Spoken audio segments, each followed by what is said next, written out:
Salut l'équipe, c'est l'Ovaliste. Hier soir, les Bleus nous ont fait peur face à l'Uruguay, une véritable contre-performance, on peut dire, qui ne nous a vraiment pas rassurés. Honnêtement, quand j'ai vu la compo, moi je m'étais dit qu'on allait dérouler. Ok, il y avait peu d'expérience commune, mais il y avait tout pour réussir, il y avait un capitaine revanchard qui revenait de blessure, on avait construit son mythe depuis des mois, et il devait prouver qu'il était de retour, et puis les autres autour de lui auraient dû le mettre dans les meilleures dispositions pour son retour. On avait des joueurs qui étaient passés un petit peu à côté de leur match face aux Blacks et qui devaient se relancer, et puis on avait des joueurs qui n'ont pas encore été sélectionnés dans cette Coupe du Monde, qui doivent montrer qu'ils ont le talent pour se mettre au niveau des titulaires indiscutables, et donc il y avait vraiment, pour moi, tout à faire pour avoir un beau match de rugby. Pourtant, tout ne s'est pas passé comme prévu. Alors dans cette vidéo, on va mettre le doigt sur les défaillances du 15 de France, mais on va aussi mettre en lumière les qualités des Uruguayens, parce qu'ils ont pratiqué un très beau rugby, je trouve. Pour autant, malgré toutes les critiques que je vais soulever, je préfère rappeler que oui, cette équipe en fait n'a que très peu d'expérience commune. Déjà, il y avait une charnière inédite qui se connaissait pas, qui avait jamais joué ensemble. Certes, la performance de l'équipe de France, elle est décevante, elle est frustrante, mais gardons tout de même les choses dans leur contexte. Avant de rentrer plus en profondeur dans l'analyse de cette victoire, qu'on est beaucoup, je pense, à ressentir comme une défaite, je dois vous présenter le partenaire du jour qui est Shilton.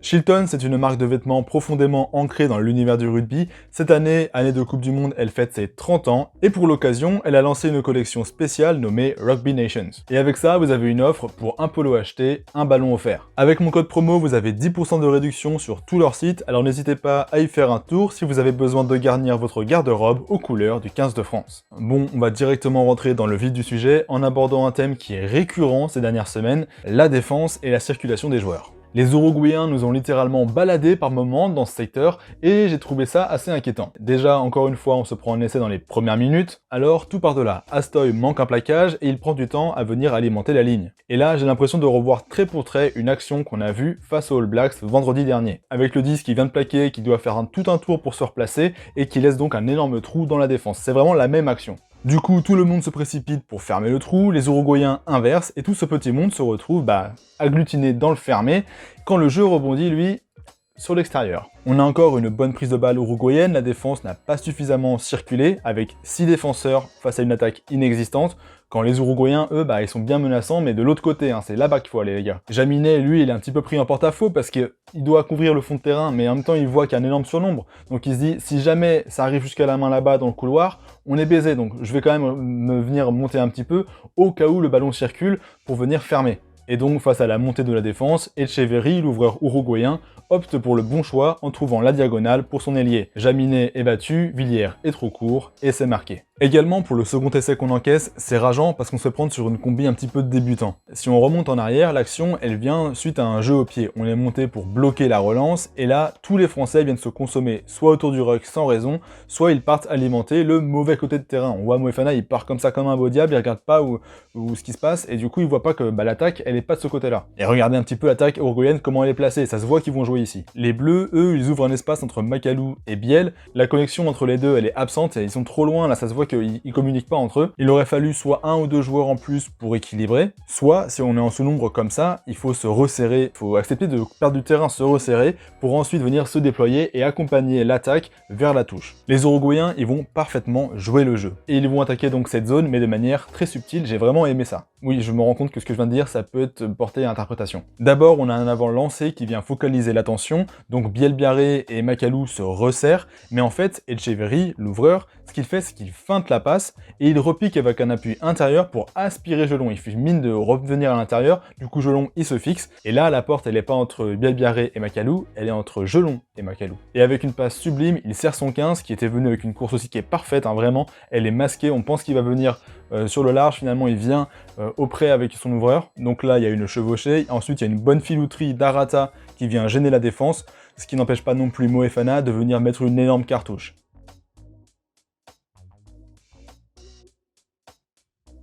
Donc là, on vient de concéder du terrain dans nos 22, et l'attaque, elle est dans l'axe des poteaux. C'est vraiment la meilleure position pour une attaque, parce que la défense, elle est coupée en deux, elle a deux côtés à défendre, et donc en fait, tu peux attaquer des deux côtés, et c'est vraiment très difficile pour les défenseurs de bien voir comment ça va partir. On voit d'ailleurs qu'il y a une cellule d'avant uruguayenne qui vient appeler dans le sens, alors que les trois quarts, eux, ils se préparent à jouer dans l'inversion. Pourtant, nos bleus, là, ils sont plutôt bien distribués, il n'y a pas de surnombre évident, et chacun a son joueur. Là, je vous montre qui doit prendre qui en défense à cet instant précis. Mais c'est un pattern d'attaque qui est très connu, avec le joueur qui est plus en large, qui vient venir inverser sa course et venir attaquer la ligne pour prendre le ballon et venir défier, tandis que son partenaire, lui, il vient en profondeur, il vient glisser dans son dos pour aller jouer sur l'extérieur. Je me souviens quand je jouais en Écosse, dans mon équipe, il y avait 3 équipes, et même toutes les équipes qu'on affrontait, elles avaient ce pattern d'attaque, et tout le monde savait le faire du 1 au 15. Et donc, quand il y a ça qui se passe, la défense, elle doit s'adapter. Et elle doit s'adapter de cette manière. Vincent, il anticipe la passe et la course sur le large, tandis qu'Astoy, lui, il doit venir sécuriser l'intérieur de son centre face à la course de l'Uruguayen qui est lancé.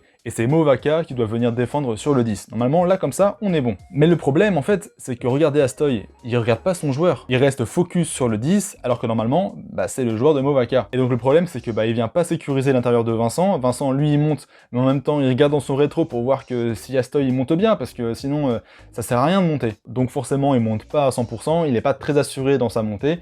Et l'Uruguayen, qu'est-ce qu'il a à faire? Juste à le contourner, à le prendre de vitesse et à laisser au bout. Également, dans d'autres situations, j'ai trouvé notre com défensive assez inquiétante. On a encore fait cette erreur qui me fait m'arracher les cheveux, et heureusement que j'en ai beaucoup, mais on a toujours encore des leaders qui s'oublient au ras du ruck. Donc les leaders, je répète encore une fois, c'est les joueurs qui ont pour rôle de garder les bords de ruck, donc ils sont de chaque côté, et leur but c'est que personne ne passe ici, c'est que le 9, il ne vienne pas faire les bordures et venir s'engouffrer dans les trous. Et bordel, à ce niveau, c'est pas normal. Alors j'exagère un peu parce que Falatea, il est bien là au début d'action, mais normalement, il me semble que c'est à Movaca de venir fermer et venir ensuite assurer l'intérieur de son pilier quand le jeu commence à se déployer. Et heureusement que Makalou veillait au grain et a vite refermé l'espace, et surtout, heureusement que c'était que l'Uruguay. Je sais pas trop à quoi c'est dû ce genre d'erreur, peut-être le fait que dans ce système défensif, le 9 se retrouve en position d'ailier. Il y a plein de fois où Maxime Lucu, il était en train d'occuper les couloirs. En plus, ça tombe bien, Maxime Lucu est un assez bon défenseur, il est assez bon en 1 contre 1, et bizarrement, Astoy, lui, il a que très peu occupé le fond de terrain sur les phases défensives. Il était souvent dans le premier rideau, dans la ligne,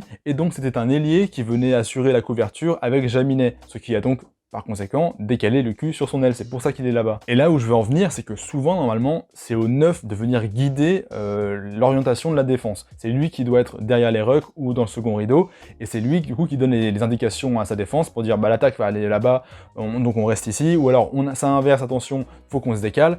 Normalement, c'est lui qui occupe ce rôle-là. Et en équipe de France, c'est assez peu le cas. Et donc, comme Maxime Lucu, il est sur l'aile, en fait, t'as pas vraiment grand monde qui est là pour donner les indications. Donc je sais pas à quel point ça fait partie du système défensif de l'équipe de France, est-ce que normalement c'est à un autre joueur de le faire? Je suis pas dans les plans de Galtier. Dites-moi, vous, là, si vous avez repéré quelque chose qui m'échappe et qui pourrait expliquer ça. Maintenant qu'on a parlé de la défense, je pense qu'il est temps de parler de l'attaque, parce que je trouve aussi qu'on s'est trompé pas mal dans notre stratégie. On a beaucoup tenu les ballons, on a beaucoup voulu jouer de notre terrain pour aller au final s'exposer, et là je sais pas non plus quelles étaient les consignes, mais je trouve qu'on a joué à total revers de notre stratégie habituelle, qui est normalement d'occuper le terrain, d'envoyer l'équipe adverse dans son camp, de l'y cantonner pour la pousser à faire des fautes. En plus, même s'il n'y avait pas les titulaires habituels, on avait les joueurs pour le faire. Bielbiarré, Lucu, Astoy et surtout Jaminet, ça a un long jeu au pied, normalement ils peuvent le faire ça. Au final, on s'est un peu empêtré à faire du large, en pensant qu'on allait y prendre les Uruguayens de vitesse, sauf que la défense uruguayenne, je trouve qu'elle nous a très bien suivis, elle a facilement glissé pour nous accompagner vers la touche, et en plus, les Uruguayens, il manque très peu de plaquage, donc c'est très difficile dans ce genre de situation de s'en sortir. À très peu de moments, en fait, on a choisi de poser le jeu, de se dire, ok, bon là, on va ralentir, on va envoyer les avants, on va avancer, et au fur et à mesure qu'on va enchaîner les phases, on va monter en rythme et les pousser à la surchauffe, et on va trouver les espaces. Et pourtant, je trouve qu'à plusieurs moments, on a eu des éléments de réponse. Je trouve que dans l'axe, c'est là qu'ils étaient prenables, les Uruguayens. Mais on l'a vraiment que trop peu fait, et il y a plein de moments où j'avais l'impression que tout le monde jouait un petit peu pour sa pomme, et que ça manquait vraiment de liant. Tu rajoutes à ça une conquête qui est à la peine, en mêlée, on s'est fait pénaliser plusieurs fois, en touche, on a perdu des ballons, ou alors les lancers étaient un petit peu cafouillés, et surtout, les ballons portés, c'est pas du tout le rendement habituel. Après, il faut aussi dire que la filouterie uruguayenne a un petit peu enrayé la machine. Là, sur cet exemple, regardez le 20 uruguayen.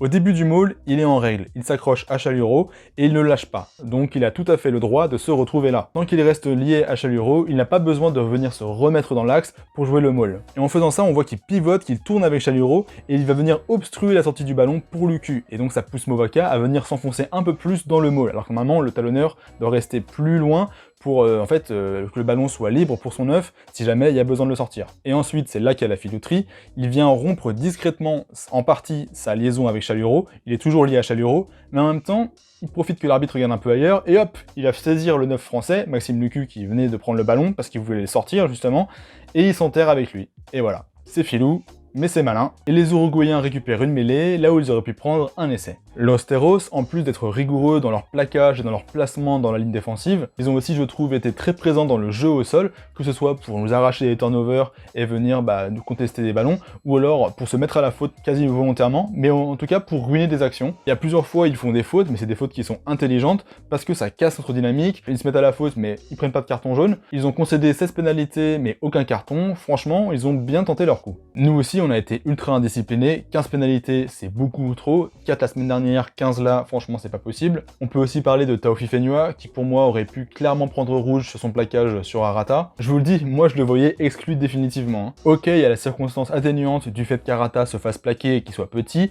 Tao, il est bien baissé, on est d'accord. Mais vraiment, cette attitude coude en avant là, franchement, c'est pas possible à ce niveau-là. Tu peux pas faire ça, Tao. Donc ouais, je pense qu'on a eu beaucoup de chance là-dessus. Bon, on marque quand même 3 essais. Je vais pas non plus revenir sur le essai de Movaka qui est hyper casquette. Mais d'abord, le premier essai français, il arrive en réaction à celui qu'ont marqué les Uruguayens quelques instants plus tôt. On est sur un lancement surmêlé. Lucu, lui, il va porter le ballon pour attirer le flanqueur, ce qui fait que le centre Villaseca, il attend un petit peu que son troisième ligne soit bien là, qu'il prenne bien Lucu, et du coup, il est pas totalement focus sur ce qui se passe derrière. Côté français, on retrouve la traditionnelle attaque en colonne avec Astoy et Jaminet qui se succèdent, pour venir ensuite se déployer dans le dos de leur neuf. Pendant ce temps-là, il y a Moefana avec une course inversée qui vient déconnecter la défense. Moefana, c'est souvent celui qui est servi en première intention lorsqu'il n'y a pas d'anti, donc ils s'attendent à ce qu'il ait le ballon. Et en plus, en venant passer à travers la défense comme ça, on voit qu'il déséquilibre légèrement le défenseur, ce qui fait qu'il est trop court pour prendre Astoy, qui lui met les gaz et prend la porte. Il marque son essai, même si je pense qu'il aurait pu lâcher à Jaminet ou à Villiers. Mais bon, il a marqué, c'est l'essentiel. Ensuite, le deuxième essai, c'est aussi un lancement sur mêlée. Bon, c'est une combi que je trouve un petit peu bizarre, parce que la remise intérieure sur Couillou, je la trouve un petit peu suicidaire, il était bien suivi, mais quoi qu'il en soit, le ballon est conservé, on met les gros en action, ça avance, la défense uruguayenne, elle recule, elle prend du temps à se replacer, elle est pas hyper lucide, et une fois qu'on a envoyé les gros, c'est au tour des 3/4 d'entrer en scène. On voit une attaque qui met beaucoup de trafic dans la zone, il y a Villiers intérieur, il y a Jaminet auprès, il y a Astoy dans le dos, et donc tout ce trafic là, ça va fixer la défense. C'est finalement Astoy qui est servi, la défense elle est venue se resserrer pour défendre, et finalement la passe est libérée pour Louis Bielbiarré qui marque l'essai. Bon, maintenant qu'on a vu le gros de l'analyse, je vous propose d'aller voir les hommes du match, les flops, et aussi de parler du geste d'or et de la boulette d'or. Avant ça par contre, je vous rappelle qu'il est important de s'abonner, de laisser un pouce bleu aussi, ça fait plaisir à l'algorithme. Également, hier, j'ai sorti une vidéo sur l'équipe des Tonga qui retrace l'histoire du rugby dans ce petit pays du Pacifique. J'ai adoré faire ce format et franchement, je vous encourage vivement à aller la regarder. Avant de continuer aussi, j'aimerais vous dire que je suis pas sûr d'être en mesure de faire le débrief pour France-Namibie la semaine prochaine, pour la simple et bonne raison que mardi matin, là, je commence un taf à Paris. Ouais, j'ai signé un CDI là récemment. Même si YouTube commence enfin à payer, là durant la Coupe du Monde, je me plains pas, mais je sais que ça va pas être viable tout le temps. J'ai eu mon diplôme, je veux pas non plus rester au crochet de mes parents toute ma vie, j'ai 25 ans, et donc voilà, je me suis engagé. Je compte quand même faire des vidéos pendant la Coupe du Monde, mais juste j'aurai moins de temps à partir de la semaine prochaine, donc je vais me concentrer sur les plus gros matchs. Mais de toute façon, on aura l'occasion d'en reparler. Et surtout, en fait, je vais pas avoir le temps parce que le vendredi soir, je rentre à Bordeaux dans ma famille, parce que le samedi matin, mon frère dispute des matchs de la Coupe du Monde universitaire avec le campus de Bordeaux. Parce que le campus de Bordeaux représente la France pour cette édition, et mon frère y joue deuxième ligne. La compétition s'appelle le Wourit, ça commence le jeudi, il me semble, je serai pas là jeudi, mais je serai là pour le week-end. Elle devrait être rediffusée sur Twitch, donc si ça vous intéresse, j'essaierai de vous mettre des liens sur Twitter et sur Insta dès que j'en sais plus. Côté Uruguay, j'ai particulièrement apprécié la copie rendue par Etcheverry, le numéro 10. Je l'ai trouvé très juste dans ses interventions et dans son alternance, il a apporté le danger à chaque fois qu'il avait le ballon en main. Pour les Bleus, j'ai bien aimé le match de Makalou, il a été plutôt dans un rôle traditionnel de flanqueur par rapport à d'habitude. Il a plaqué, il a contesté des ballons et il a contré des ballons en touche. Et en plus, il manque de marquer l'essai du bonus. Moi, je trouve que c'était sévère de lui refuser, mais en même temps, l'arbitre a ses raisons et il a appliqué la règle à la lettre. C'est tout à son honneur. Moi, je trouve que c'était un peu sévère parce que c'était pas vraiment un coup de pied, il déblaye et le ballon rebondit dans ses pieds. Mais bon, voilà, je pense qu'il n'y a pas non plus scandale dessus, et l'arbitre a fait son choix. Moefana également s'est plutôt distingué au sein d'une ligne d'arrière assez apathique, faut le dire. Encore discret en attaque, c'est surtout défensivement, je trouve, qu'il a brillé. 15 plaquages réalisés, c'est le plus gros score de leur rencontre.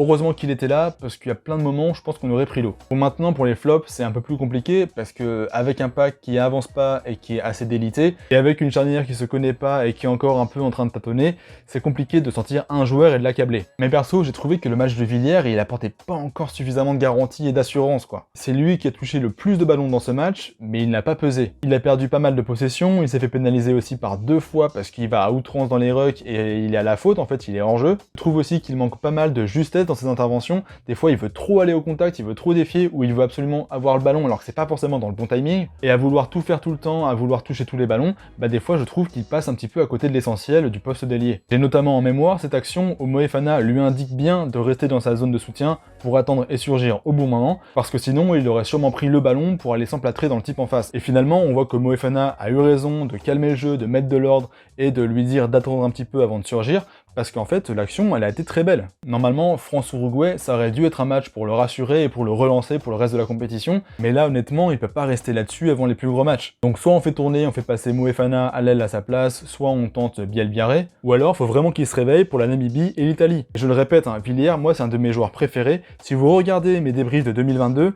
il est dans tous les tops à chaque fois. Et là, ça me fout en l'air de le voir déjouer autant. Bon, dites-moi si vous avez le même ressenti que moi, ou si d'autres joueurs vous viennent à l'esprit. Je pense aussi que Tao, il passe à côté de son match, entre son carton orangé, on va dire, et le fait qu'il a eu peu d'impact finalement dans le jeu courant, alors que normalement, un joueur de sa stature, sur un match face à l'Uruguay, il doit tout dégommer. On va passer maintenant au geste d'or et à la boulette d'or. Pour le geste d'or, il y a la passe entre les jambes de Tao, justement, on vient d'en parler, mais également la diagonale au pied d'Echeverry pour le premier essai de l'Uruguay. Et pour la boulette d'or, je pense que tout le monde peut s'accorder pour désigner Echeverry aussi, pour ce coup de pied, ce dégagement envoyé dans le buffet de son partenaire, qui amène ensuite à l'essai de Movaca. On s'est fait peur, mais on a gagné, hein, c'est l'essentiel, on faut pas non plus qu'on l'oublie. C'était une équipe largement remaniée, qui a pas l'habitude de jouer ensemble, ni même de s'entraîner ensemble, je pense, donc faut pas non plus trop les accabler. Et puis quand même, on a pu revoir Gelon, et ça c'est très positif, même s'il a pas sorti le match de sa vie, parce que il était encore un petit peu, je pense, sur la réserve. Au final, ça a tenu, il n'y a pas eu de casse, et c'est pour moi très positif. Il faudrait qu'il confirme lors des prochaines rencontres, pour ensuite,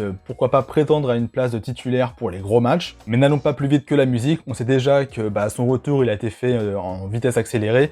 Là, il est sorti du match sur ses deux jambes, c'est déjà hyper positif, on peut s'en contenter. Merci à vous pour vos commentaires, pour vos retours, pour votre soutien, même pour vos dons, c'est incroyable ce que je vis en ce moment, la chaîne explose et c'est juste magnifique en fait. Je pense avoir à peu près tout dit, moi je vous dis à la prochaine, bye l'Ovalie.